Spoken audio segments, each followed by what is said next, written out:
I just watched this movie Old by M. Night Shyamalan, and spoiler alert, I recommend you watch it, but I'm about to speak about it frankly.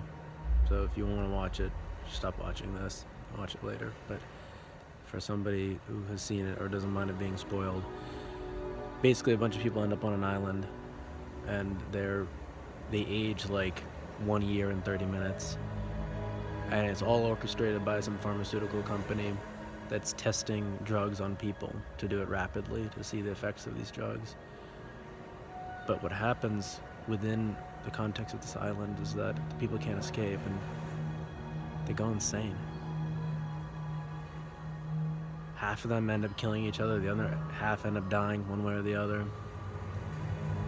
It's one of these thought-provoking M. Night Shyamalan movies, and the plot twist at the end is that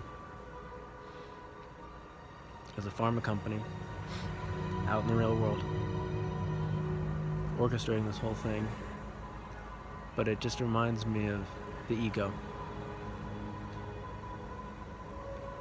We're put in this space, put in this place, and time will surely kill us all. Every person's worst fear in this movie ends up coming out when the pressure is on. And they'll end up dead. Think about World War II, for example.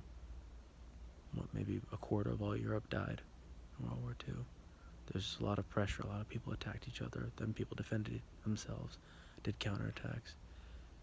There's just so much tension and stress that there was mass murder. There's this one really skinny girl, and she got older and older and older, became super conscious about her appearance as her age was fading, and she went insane at the end, and she'd hit her arm on a rock, and then it would break, but because she heals so fast because of the island, it just glue back into place, but it healed back in the wrong spot. Then she'd contort, and she'd freak out, and just do it again and again and again, and by the end of it, like 30 seconds later, she was literally a mass of, like, she looked like Gumby, like just twisted up Gumby, like a Twizzler or pretzel or something, and then she died.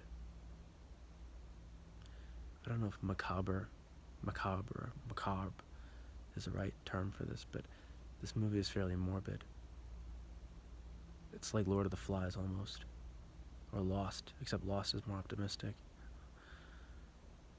Stuck on an island and the worst of them come out. And now I think about all the things that time has robbed me of. The house I grew up in, the beautiful house in New Jersey. Both my parents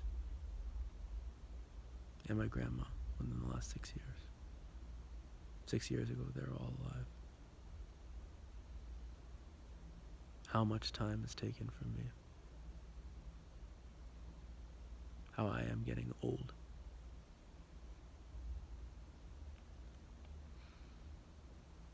How I'll stand in the face of that. Will I let my insecurities run me wild, as these people did? Or will I be more transcendent, knowing that it's all temporary? Knowing that I must live this life with valor and dignity.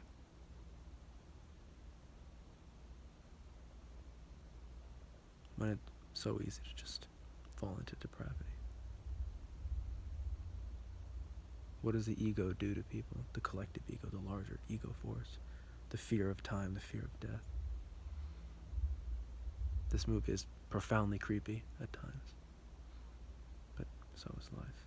And we do what we can to protect against it, but so is life. How will we operate in the meanwhile? How will you operate in the meanwhile? With fear. With giving in to neuroses, giving in to your worst instincts. Or with letting those things express themselves to some extent, but tempering them. Touching your higher dignity, your higher angels, your transcendent self, your eternal, immortal self.